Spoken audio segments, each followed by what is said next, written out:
وقوع قیامت پر کچھ عقلی دلائل۔ بہت سے حواس پرست اور عقل پرست لوگوں نے حیات بعد الممات، قیامت، آخرت، حساب و جزا وغیرہ سے اس لیے انکار کر دیا ہے کہ یہ ان کے ذرائع علوم یعنی محسوسات و مشاہدات اور عقل و خیالات سے ماوراء ہیں، حالانکہ حواس پرست اور عقل پرست بہت سی ایسی چیزوں کو تسلیم بھی کر لیتے ہیں جو ان کے حس و عقل سے ماوراء ہوتی ہیں، مثلاً روح، اخلاقیات وغیرہ۔ تو پھر ان چیزوں کا انکار کیوں کیا جاتا؟ کیا یہ دعویٰ درست ہے کہ ہر اس چیز کی نفی کی جائے جو محسوسات سے ماوراء ہوں، ناپی تولی اور گنی نہ جا سکتی ہو، اور صرف اسی چیز کو تسلیم کیا جائے جو محسوسات کے احاطے میں شامل ہوں؟ یقیناً جواب نفی میں ہے۔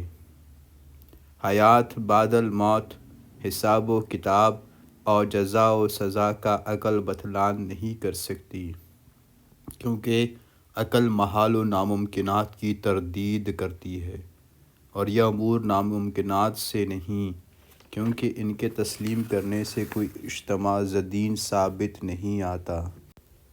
اگر اللہ تعالیٰ انسان و حیوان، شمس و قمر، شجر و حجر اور ساری کائنات کو عدم سے وجود بخش سکتے ہیں تو اس میں کیا مشکل ہے کہ اللہ تعالیٰ انسان کو مرنے کے بعد دوبارہ زندہ کر دیں؟ حالانکہ ایسی بہت سی مثالیں بھی اللہ تعالیٰ نے اہل دنیا کو دکھائی ہیں۔ دنیا کی کل اشیاء ایک خاص نظام سے مربوط ہو کر محو گردش ہیں، جبکہ اس نظام کے خالق و منتظم اور مدبر مطلق اللہ تعالیٰ کی ذات ہے، جس کا ہر حکم نفس انسان اور نظم کائنات میں حرف اول و آخر ہے۔ تو کیا وہ ذات حیات بعد الموت پر قدرت نہیں رکھتی؟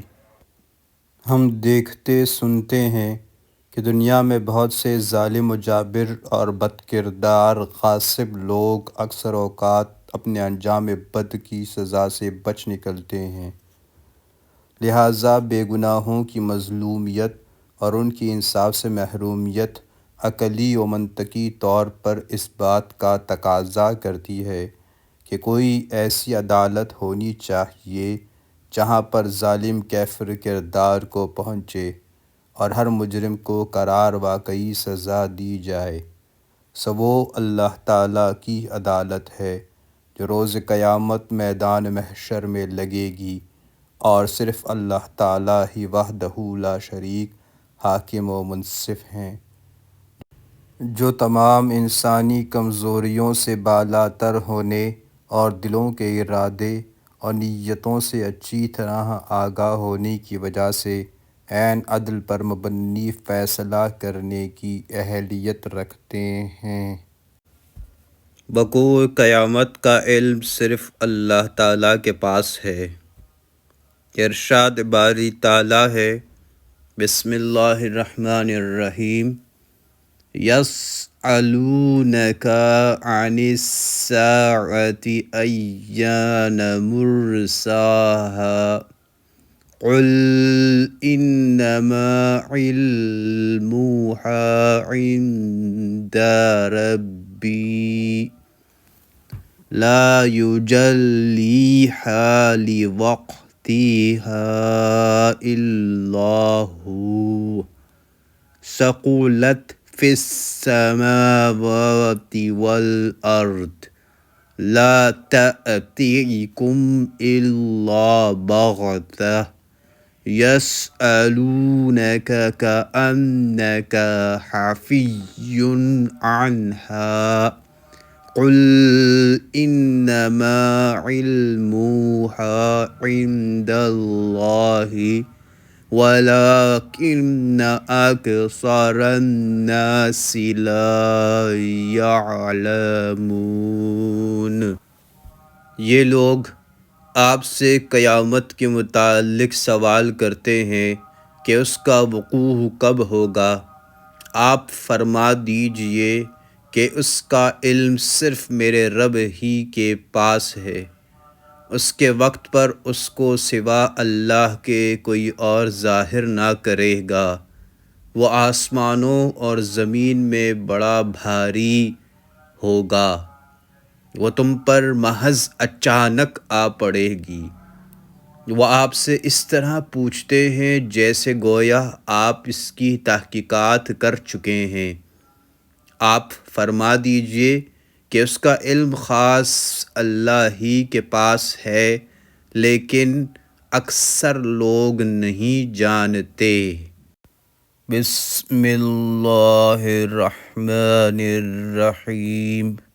ان الساعة آتیۃ اکاد اخفیها لتجزا کل نفس بما تسعی۔ قیامت یقیناً آنے والی ہے جسے اللہ پوشیدہ رکھنا چاہتے ہیں تاکہ ہر شخص کو وہ بدلہ دیا جائے جو اس نے کوشش کی ہو۔ بسم اللہ الرحمن الرحیم۔ یسألونک الناس عن الساعة قل انما علمها عند اللہ وما يدريك لعل الساعة تكون قريبا۔ لوگ آپ سے قیامت کے بارے میں سوال کرتے ہیں، آپ کہہ دیجئے کہ اس کا علم تو اللہ ہی کو ہے۔ آپ کو کیا خبر، بہت ممکن ہے قیامت بالکل ہی قریب ہو۔ حضرت ابو ہریرہ رضی اللہ عنہ سے مروی ہے کہ ایک دن اللہ کے رسول صلی اللہ علیہ وسلم لوگوں کے درمیان تشریف فرما تھے کہ ایک آدمی آیا اور اس نے کہا، اے اللہ کے رسول صلی اللہ علیہ وسلم، قیامت کب آئے گی؟ آپ صلی اللہ علیہ وسلم نے فرمایا، سائل سے زیادہ مسئول بھی نہیں جانتا۔ البتہ آپ صلی اللہ علیہ وسلم اسے قیامت کی کچھ نشانیاں بتاتے ہیں۔ جب لونڈی مالکہ کو جنم دے گی اور وہ دیکھے گا کہ ننگے جسموں اور ننگے پاؤں والے لوگوں کے سردار بن گئے ہیں تو یہ قیامت کی نشانیاں ہے۔ بسم اللہ الرحمن الرحیم۔ ان اللہ عنده علم الساعة وينزل الغيث ويعلم ما في الأرحام وما تدري نفس ماذا تكسب غدا وما تدري نفس بأي أرض تموت ان اللہ علیم خبیر۔ بے شک اللہ تعالیٰ ہی کے پاس قیامت کا علم ہے، وہی بارش نازل فرماتا ہے اور ماں کے پیٹ میں جو ہے اسے جانتا ہے۔ کوئی نہیں جانتا کہ کل کیا کرے گا، نہ کسی کو یہ معلوم ہے کہ کس زمین میں مرے گا۔ اللہ تعالیٰ ہی پورے علم والا اور صحیح خبروں والا ہے۔ بی بی عائشہ رضی اللہ عنہا فرماتی ہیں کہ جس شخص نے تمہیں یہ حدیث سنائی کہ نبی کریم صلی اللہ علیہ وسلم غیب جانتے تھے، اس نے جھوٹ بولا، کیونکہ آپ صلی اللہ علیہ وسلم کہا کرتے تھے کہ غیب صرف اللہ تعالیٰ ہی جانتے ہیں۔ ان اللہ علیم خبیر۔ منکرین قیامت کی سزا۔ بسم اللہ الرحمن الرحیم۔ بل کذبوا بالساعۃ واعتدنا لمن کذب بالساعۃ سعیرا۔ بات یہ ہے کہ یہ لوگ قیامت کو جھوٹ سمجھتے ہیں، اور قیامت کے جھٹلانے والوں کے لیے اللہ نے بھڑکتی ہوئی آگ تیار کر رکھی ہے۔ بسم اللہ الرحمن الرحیم۔ وَأَمَّا الَّذِينَ كَفَرُوا وَكَذَّبُوا بِآيَاتِنَا وَلِقَاءِ الْآخِرَةِ فَأُولَئِكَ فِي الْعَذَابِ مُحْضَرُونَ۔ اور جنہوں نے کفر کیا تھا اور اللہ کی آیتوں کو اور آخرت کی ملاقات کو جھوٹا ٹھہرایا تھا، وہ سب عذاب میں پکڑ کر حاضر رکھے جائیں گے۔ بسم اللہ الرحمن الرحیم۔ وَنَقُولُ لِلَّذِينَ ظَلَمُوا ذُوقُوا عَذَابَ النَّارِ الَّتِي كُنتُم بِهَا تُكَذِّبُونَ۔ اور اللہ ظالموں سے کہہ دیں گے کہ اس آگ کا عذاب چکھو جسے تم جھٹلاتے رہے۔ بسم اللہ الرحمن الرحیم۔ وَإِن تَعْجَبْ فَعَجَبٌ قَوْلُهُمْ أَإِذَا كُنَّا تُرَابًا أَإِنَّا لَفِي خَلْقٍ جَدِيدٍ۔ أُولَئِكَ الَّذِينَ كَفَرُوا بِرَبِّهِمْ وَأُولَئِكَ الْأَغْلَالُ فِي أَعْنَاقِهِمْ وَأُولَئِكَ أَصْحَابُ النَّارِ هُمْ فِيهَا خَالِدُونَ۔ اگر تجھے تعجب ہو تو واقعی ان کا یہ کہنا عجیب ہے کہ کیا جب ہم مٹی ہو جائیں گے تو کیا ہم نئی پیدائش میں ہوں گے؟ یہی وہ لوگ ہیں جنہوں نے اپنے پروردگار سے کفر کیا، یہی ہیں جن کی گردنوں میں طوق ہوں گے، اور یہی ہیں جو جہنم کے رہنے والے ہیں، جو اس میں ہمیشہ ہمیش رہیں گے۔ قیامت کی حقیقت۔ اصطلاح شرح میں قیامت سے مراد ایسا وقت ہے جب کائنات کا موجودہ نظام درہم برہم اور تباہ و برباد ہو جائے گا۔ پہلے سور پر سب لوگ حیران ہو جائیں گے، پھر دوسرا سور پھونکا جائے گا تو سب لوگ مر جائیں گے، اور پھر تیسرا سور پھونکا جائے گا تو پچھلے اگلے تمام کے تمام لوگ زندہ کر کے میدان محشر میں کھڑے کیے جائیں گے۔ علاوہ ازیں قیامت کو 3 مختلف مقامات پر استعمال کیا گیا ہے کسی بھی انسان کی موت کے لیے، کیونکہ جو انسان فوت ہو جاتا ہے اس کی قیامت تو قائم ہو گئی اور وہ اپنے عالم باطن میں پہنچ گیا ہے۔ صحابہ کرام رضوان اللہ علیہم اجمعین کے دنیا سے رخصت ہو جانے کے بعد قیامت کا اطلاق کیا گیا ہے، جیسا کہ حضرت انس رضی اللہ عنہ سے مروی ہے کہ اللہ کے رسول صلی اللہ علیہ وسلم سے پوچھا گیا کہ قیامت کب آئے گی؟ آپ صلی اللہ علیہ وسلم کے پاس ایک بچہ بیٹھا تھا۔ آپ صلی اللہ علیہ وسلم نے فرمایا کہ اگر یہ بچہ زندہ رہا تو اس کے بڑھاپے سے پہلے تمہاری قیامت قائم ہو جائے گی۔ ایک روایت میں ہے کہ ان لوگوں پر 1 صدی پورے ہونے پر کوئی بھی زمین پر زندہ نہیں رہے گا۔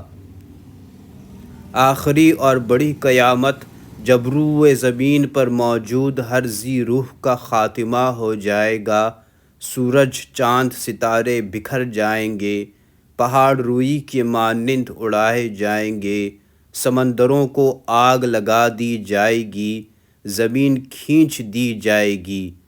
قرآن مجید میں قیامت اسی معنی میں استعمال ہوا ہے۔ قیامت کی نشانیاں کیوں؟ انسان کی فطرت ہے کہ وہ ظاہر و موجود اور نقد معجل کو باطن و معدوم اور معجل و مؤخر پر ترجیح دیتا ہے۔ جو چیز سامنے ہو اسے زیادہ حیثیت دیتا ہے، اگرچہ مخفی اشیاء کی حیثیت بھی نفس انسانی میں مسلم ہوتی ہے، مگر بہرحال حاضر کے سامنے غائب کا مقام و مرتبہ بھی غائب رکھا جاتا ہے۔ مسلمان کا معاملہ خاصا مختلف ہے، اس لیے کہ ہر مسلم و مومن کا جس طرح اللہ تعالیٰ پر ایمان مضبوط ہوتا ہے، اسی طرح مرنے کے بعد جی اٹھنے اور اسی اللہ کے حضور حساب و کتاب کے لیے پیش ہونے پر بھی ایمان قائم ہوتا ہے۔ جواب دہی کا یہ احساس جتنا پختہ ہو اتنا ہی انسان کا اخلاق و کردار صالح ہوتا ہے۔ اس لیے ایمان بالآخرت دراصل انسانی اخلاق و سیرت کی تعمیر و تشکیل میں ایک نہایت مؤثر کردار ادا کرتا ہے۔ ایمان بالآخرت کی جڑیں انسان کے قلب میں پھوٹتی ہیں، جن کی شاخیں انسان کے اعضاء کی سادگی، وقار، متانت و سنجیدگی، حسن سلوکی اور وفا شعاری و اطاعت گزاری کی صورت میں پھیلتی ہیں، اور جس کا پھل انسان کو نیک و صالح اخلاق و کردار کی صورت میں حاصل ہوتا ہے۔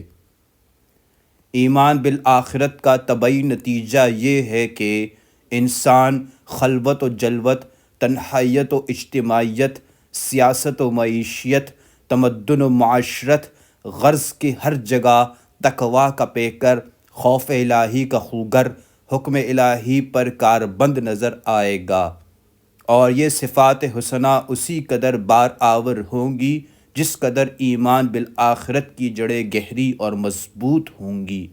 مگر انسان کا تعلق چونکہ اس مادی دور سے ہے، جہاں ہر وقت، ہر طرف اور ہر قسم کے افراد کے ساتھ ہر طرح کے معاملات سے الجھنا پڑتا ہے، ہر طرح کے ماحول سے گزرنا پڑتا ہے، گناہوں سے اٹھے معاشروں میں قدم رنجہ فرمانا ہی پڑتا ہے، پھر نفس کی کمزوری و محتاجی کا مقابلہ بھی کرنا پڑتا ہے، شیطان اور اس کے چیلے چانٹوں سے نبرد آزما ہونا پڑتا ہے۔ لہٰذا ان تمام پرخطر مقامات میں انسان کے ایمان کی مختلف حالتیں اور مختلف گراف قائم ہوتے رہتے ہیں، جس میں زیادتی ایمان کی نسبت کمی ایمان کا عنصر خاصا وزنی اور زور آور ثابت ہوتا ہے۔ نتیجتاً ایک مسلمان اور اسلامی عقائد پر ایمان رکھنے والا مخلص مومن بھی مادہ پرستی اور حواس پرستی کا شکار ہو کر یوم آخرت کے احتساب کو صرف نظر کر کے دنیا والوں کے ساتھ زر پرستی کی دوڑ میں شامل ہونا ضروری خیال کرتا ہے کہ چلو تم ادھر کو ہوا ہو جدھر کی۔ لیکن اللہ تعالیٰ جو ہر مرحلے پر انسان کی رہنمائی فرماتے چلے آئے ہیں، اس موقع پر بھی انسان کو تنہا نہیں چھوڑتے، بلکہ ہر معاملے میں اس کی اتنی رہنمائی فرما دیتے ہیں کہ کوئی مسئلہ تشنا نہ رہے۔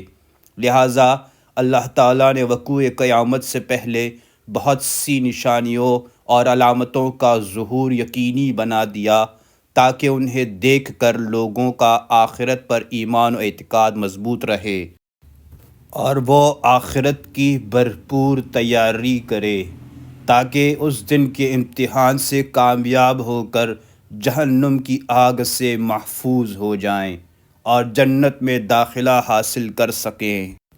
فَمَن زُحْزِحَ عَنِ النَّارِ وَأُدْخِلَ الْجَنَّةَ فَقَدْ فَازَ وَمَا الْحَيَاةُ الدُّنْيَا إِلَّا مَتَاعُ الْغُرُورِ۔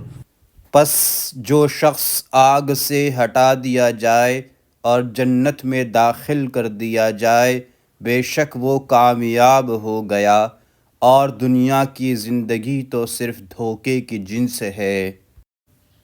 قیامت کی علامات صغریٰ و کبریٰ۔ سیدنا محمد صلی اللہ علیہ وسلم چونکہ اللہ تعالیٰ کے آخری نبی صلی اللہ علیہ وسلم ہے، اور آپ صلی اللہ علیہ وسلم کی امت بھی آخری امت ہے، اس لیے قیامت کی نشانیوں کا آغاز یہیں سے کیا گیا۔ جیسا کہ حدیث نبوی ہے کہ آپ صلی اللہ علیہ وسلم اور قیامت اس طرح بھیجے گئے ہیں جس طرح یہ دو ہیں۔ دوسری روایت میں ہے تم اور قیامت ان دو کی طرح ہو، لہٰذا قیامت کی نشانیوں کا ظہور بھی نبی اکرم صلی اللہ علیہ وسلم کی بعثت کے ساتھ ہی شروع ہو چکا ہے۔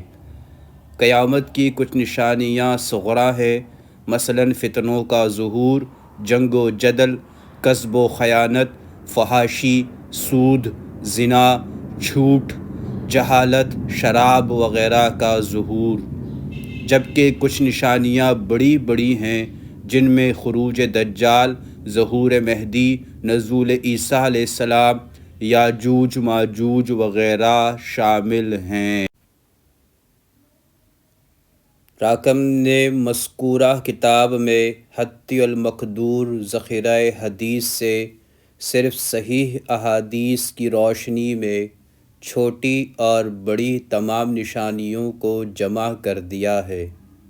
البتہ ممکن ہے کہ کوئی چیز مطالعے میں نہ آئی ہو۔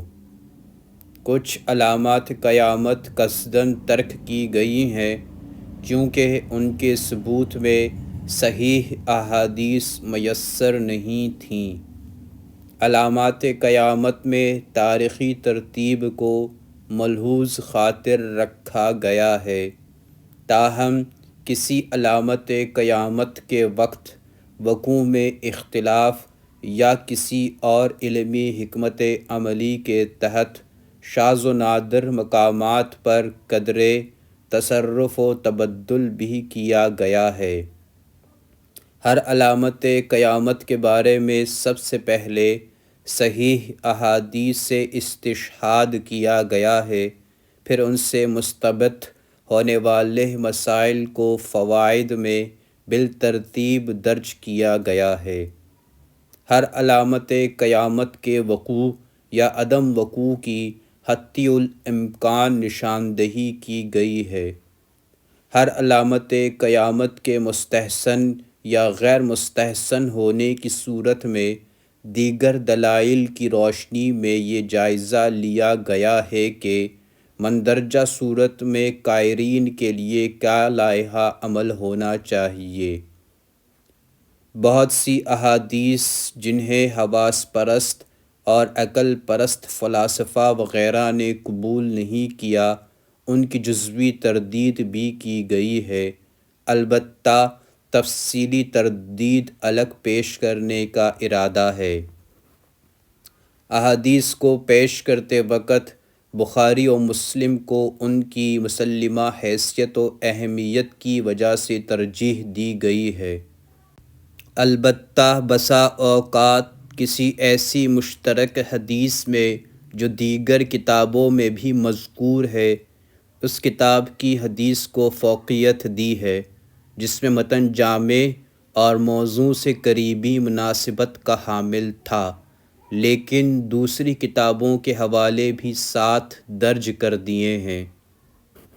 بوقت تخریج طوالت کے خوف سے صرف ایک کتاب کی مکمل تخریج درج کی ہے، البتہ دیگر کتب احادیث سے حدیث نمبر ضرور دیا گیا ہے اور حتی الوسیع معیاری نمبر کو فوقیت دی ہے۔